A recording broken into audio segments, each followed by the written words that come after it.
Programme में एक बार फिर खुशामदीद। अफरान साहब, आपने सर मीडिया का जिक्र किया, तो अभी भी अगर आप देखें तो जो मीडिया की तंजीमें हैं या जो मीडिया आउटलेट्स हैं उनके कई शिकायत भी हैं। इवन अगर डॉन के अगर आप देख लें तो डॉन अखबार के बाद डॉन टीवी और जो एफएम है उनके इश्तिहारात भी बंद कर दिए गए।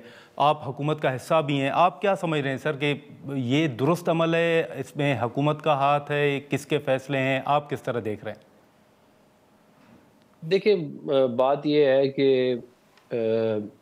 मैंने सुबह वो आर्टिकल पढ़ा है जिसके अंदर ये सारा मामला आप जो बता रहे हैं वो लिखा हुआ है। अब जी देखिए, मैं तो ज़ाहिर है जो रेलेवेंट क्वार्टर्स हैं वहाँ पे इसको ज़रूर टेकअप करूँगा, क्योंकि मैं तो ये समझता हूँ कि जी डॉन न्यूज़ एक बहुत पुरानी ऑर्गेनाइजेशन है, बड़ी मियां अपना कायद-ए-आज़म के ज़माने से है, तो ज़ाहिर है उसको जी सपोर्ट करना चाहिए।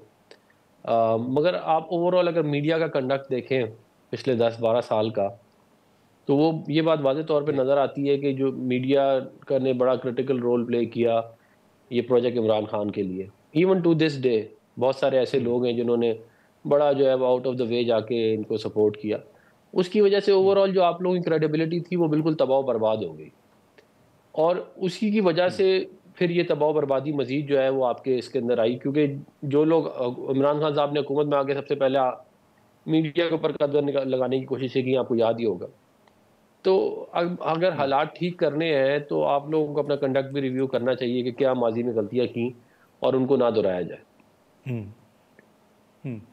लेकिन अफरान साहब, चलिए ये वो तो माजी हो गया जिसका आप हवाला दे रहे हैं, लेकिन हाल में अगर आप देखें तो आप समझते हैं कि वो वाले हालात हैं, और या आप समझते हैं कि ये माजी में जो कुछ हुआ ये उसका नतीजा है? या ओवरऑल अगर अब आपसे मैं पूछूं सर कि इसके पीछे कौन है, हुकूमत का फ़ैसला है, वजारत इंफॉर्मेशन का फ़ैसला है, किसका आप समझते हैं?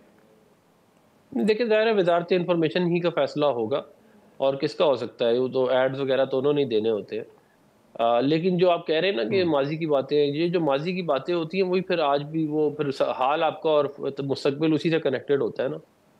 मसला ये है कि जो बहुत ज़बरदस्त किस्म की आप लोगों को ताकत इस मुल्क के अवाम ने दी, एक बड़ी मुहिम चलाई अदलिया को आज़ाद करने की, मीडिया को आज़ाद करने की, उसका फ़ायदा बजाय इसके अवाम को पहुँचाया जाता सच बोल के, जो है वो सर्टेन क्वार्टर्स जो है वो अपने मामलात में लग गए और अपने-अपने फ़ायदे करते रहे, और उसका नुकसान फिर इवेंचुअली सबको हुआ। ठीक है, ठीक है। लेकिन एक सर आखिरी सवाल अफनान साहब मैं पूछूंगा कि जैसे हम माजी का भी जिक्र कर रहे हैं और हाल ही में जो फैज़ साहब को सज़ा हुई उस हवाले से अब एक बहस तो ये चल रही है कि जी बाजवा साहब का कोई कसूर नहीं है। फिर ख्वाजा साहब को अगर आप देख लें तो वो अभी भी बाजवा साहब का जिक्र करते हैं। मियाँ नवाज शरीफ साहब जो हैं वो बाजवा साहब का जिक्र करते हैं। तो आप समझते हैं कि इसमें बाजवा साहब का जो कुछ माजी में हुआ उसका कोई अमल दखल नहीं है उनका, और फैज़ साहब ही थे? या आप देख रहे हैं कि मियाँ साहब जिस तरह इशारा दे रहे हैं कि खान साहब को लाने वाले या उनके जो पीछे थे उनको भी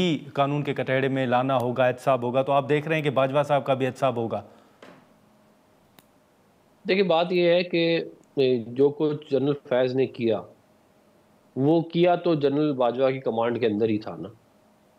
अब अगर उनकी हाँ, कमांड, उनकी नाक के नीचे वो कत्लो गारत और ये जो कुछ भत्ताखोरी और ये मतलब सियासतदानों के साथ जो कुछ ठीक कर है, रहे थे, जो कुछ मतलब कि ये सारा कुछ उनकी नाक के नीचे हो रहा था ना, उनके दौर में हो रहा था जब वो आर्मी चीफ से।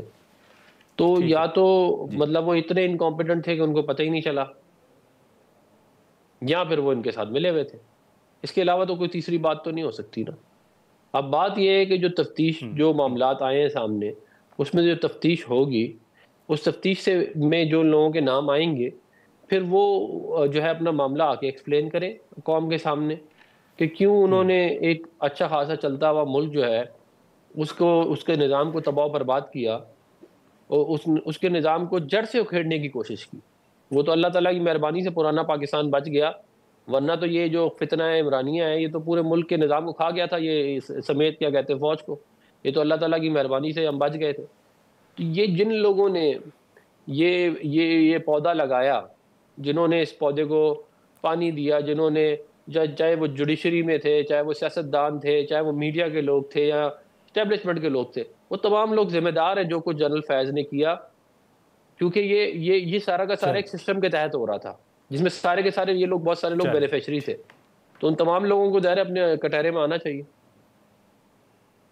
चलें चलें ठीक है अफनान साहब, शुक्रिया वक्त निकालने का। नाज़रीन, सेनेटर अफनानुल्लाह खान साहब की गुफ्तगू आपने सुनी। अब कल जो मुलाकात का दिन है उस हवाले से अफनान साहब ने अपना मौक़िफ़ तो रखा। अब देखना ये होगा कि कल इस हवाले से क्या पेशरफ़ सामने आती है जब खान साहब की फ़ैमिली वहाँ पर पहुँचती है। लेकिन इस हवाले से हुकूमत पहले ही वाज़ेह कर चुकी है कि क्योंकि मुलाकात के बाद सियासी गुफ्तगू होती है, ट्वीट सामने आ जाते हैं, तो इस वजह से अब मुलाकात नहीं होगी।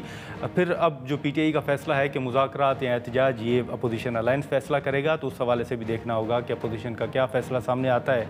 आज के प्रोग्राम में इतना ही, इजाज़त दीजिए, अल्लाह हाफ़िज़।